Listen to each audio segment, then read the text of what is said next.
Well, here it is. I shoveled out all the rat poop.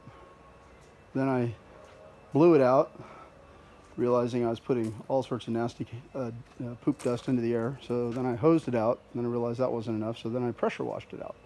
It still stinks horribly. We'll work on that. But it's out of its under the tree spot, and used my Jeep for its first recovery since I built it. So that was kind of funny.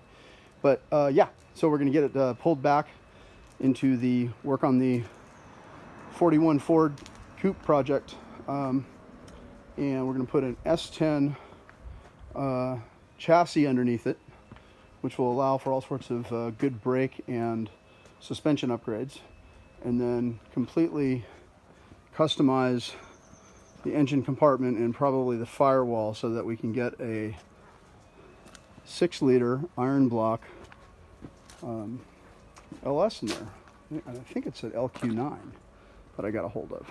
So that will be fun. But yeah, so just the early steps. Oh, and there's Charlie. Hey, Charlie. And all right, more to come. Day 2 of actually working on it.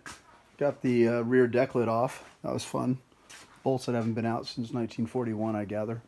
The door was also exciting. The top bolts came out fine. The bottom hinge are recessed, slotted recessed screws that go there. Yeah, they got drilled out.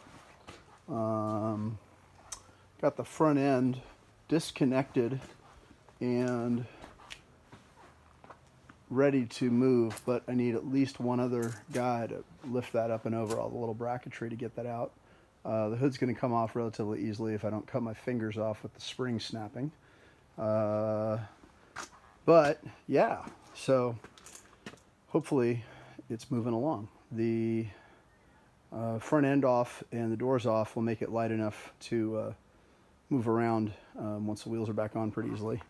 And then I'll take it into the shop, figure out a way to get some boards in between the body and the frame, and then use the lift to bring the body up off of the frame and get rid of the frame. Although I realize the frame will have a ton of information on it about wheelbase that seems to look right with this layout, as well as where some connectors are for the body. So I'll measure stuff, take tons of pictures and video of that, and then get rid of that damn thing, because it's got a let's see if I can show that. It's got a flathead 6-cylinder in there that all of the head bolts are off. So whatever was going on with that, I'm sure there's moisture inside, and the thing is probably just one big rusted anchor. So anyway, it's all going to go.